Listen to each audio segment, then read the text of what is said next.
Let's go Broncos! Something big is happening behind the scenes in Denver, something the national media isn't talking about. What if I told you the hate Bo Nix is getting right now could be the spark that lights a fire under this entire team? What if I told you Sean Payton knows exactly what went wrong and has a plan to fix it starting this Sunday? Stick around, because what I'm about to reveal might completely change how you see the Broncos season. But before we dive in, hit that like button only if you're a real Broncos fan who still believes we can shock the NFL. And if you're one of the diehards who's been riding with this team for decades, drop this in the comments. Go Broncos! My heart bleeds orange and blue. Now let's get straight to the point. There's a storm brewing, and it's not because of the weather. It's because of the ridiculous national media agenda against Bo Nix. The overreaction to his debut has hit an all-time high. From major NFL analysts to faceless Twitter trolls, everyone seems to have suddenly become a quarterback guru with hot takes aimed squarely at the Broncos' rookie QB. But if you watch that game with even a hint of objectivity, you know this slander is completely overblown. Let's start with what the critics are screaming: worst ranked QB of the week. For turnover-worthy plays, no big-time throws. You've probably seen that from names like Dov Kleiman, who had no problem tweeting his one-sided breakdown of Bo Nix's performance. But here's the part they're conveniently leaving out. He was up against a legit defense. The Tennessee Titans aren't just some walk-in-the-park defense. They were the #2 passing defense in the entire NFL last season, and that was without their top cornerback, L'Jarius Sneed, who's arguably top 10 when he LTHY. That's not just a decent defense. That's a shutdown unit. And let's be honest, even Sean Payton took the blame after the game, saying it was one of the worst called games of his career. The first 17 offensive plays, 14 passes, just 3 runs. There's no balance there. You can't expect a rookie quarterback to flourish in that scenario, especially when the Titans are sitting in zone coverage on 91% of their plays, knowing full well that the Broncos aren't even pretending to run the ball. Still, even with the poor play calling and the elite defense he faced, Bo Nix managed to deliver some high-level throws. Go rewatch that ball to Courtland Sutton, a perfect go-up-and-get-it moment. That was a big-time throw. Yet somehow, the analytics crowd refuses to give him credit. Now let's talk about the turnovers. One of the interceptions? On the surface, it looks like a rookie mistake. But zoom in, and you'll see Marvin Mims pull up on his route instead of blowing past the zone defender like he's supposed to. That's on Mims. Even former NFL receiver Betty Fowler has broken down how often these QB mistakes are actually wide receiver errors in disguise. If Mims clears out that zone, Sutton is wide open. Both threw it based on the design and the trust that Mims would do his job. And what about that fumble? Sure, it wasn't pretty, but Bo Nix hadn't fumbled the ball in over 4 years before that moment. He's not a turnover-prone player. Let's not lose sight of the bigger picture over one play. Speaking of the bigger picture, how about this stat? From week 5 onward last season, Bo Nix had the 4th highest passer rating in the NFL. That's ahead of big names like Josh Allen, Lamar Jackson, and Caleb Williams. That's not hype, that's production.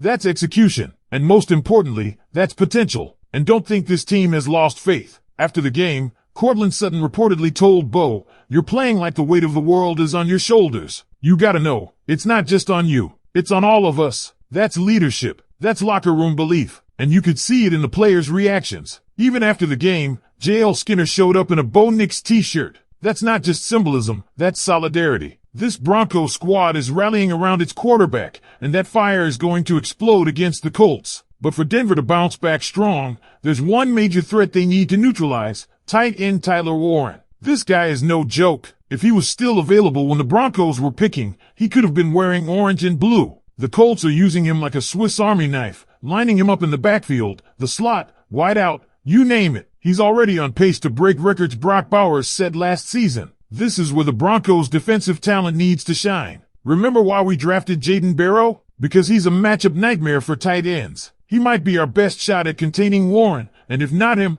keep an eye on Riley Moss. He was targeted 9 times last game and allowed only 4 catches. Compare that to KC's Trent McDuffie, targeted 8 times for 4. Moss showed up. And then there's Pat Surtain too, who didn't allow a single catch across 34 coverage snaps. Let that sink in, because if you're still doubting Bo Nix after everything we've laid out, then you're not seeing the whole picture. Let's remember what Sean Payton said behind closed doors to his closest confidants. He believes Bo Nix is going to be a top 5 quarterback in the NFL over the next several years. That's not just coach speak. That's a head coach putting his reputation on the line for a guy he believes in, a guy he drafted, and a guy he plans to build this franchise around. And when your head coach has that level of belief, and your locker room backs it up with support, it creates a culture of accountability, of resilience, and of unity. That's exactly what the Denver Broncos are building right now. This isn't about one bad game. It's about laying a foundation for something far greater, and the Colts game is going to be the first real test of that culture. Expect Sean Payton to come out swinging with a more balanced game plan. That early run-pass imbalance? It's not happening again. He knows it. Troy Rink knows it. Broncos country knows it. If you can't establish the run, play action is meaningless, and Payton isn't about to make that mistake 2 weeks in a row. Let's also talk about how the Miami Dolphins shredded the Colts defense on the ground for nearly 6 yards per carry. That was only derailed because they fell behind due to turnovers. But Denver's not looking to play from behind. They're going to lean on the run game. Javonte Williams and Samaje Perine are primed to carry the load and take pressure off Bo Nix, setting up opportunities for that deadly play-action game to finally come alive. And when the passing game opens up, Courtland Sutton will be there, as will Marvin Mims, who knows he needs to bounce back and run every route like the game depends on it. Because, in a way, it does. This is a moment of redemption, not just for Bo Nix, but for this entire offense. Every missed block, every mistimed route, every forced throw, they've had a week to review, reset, and respond. Now, let's zoom in again on the Colts. Tyler Warren is the guy to watch. He's already become Anthony Richardson's favorite weapon,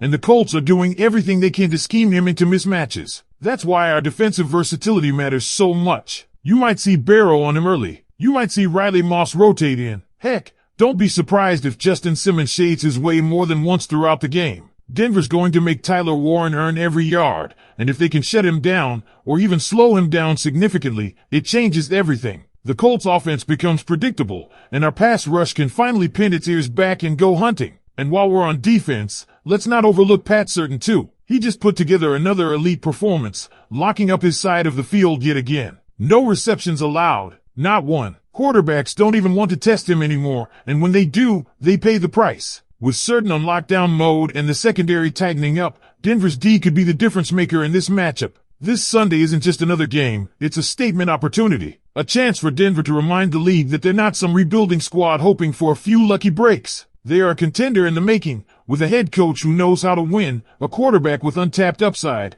and a defense that's ready to smack teams in the mouth. So, Broncos country, I leave you with this. Do you believe that Bo Nix can rise above the noise and prove the doubters wrong? Is this the game where he silences the critics and reignites the fire under this offense? Drop your thoughts below, and if you're still with me, make sure you're subscribed so you don't miss the next video breaking down the Colts' defensive matchups and the full Broncos game plan. Smash that like button if you're riding with Bo, and click one of the videos on your screen to keep the Broncos talk going. Go Broncos! Let's ride!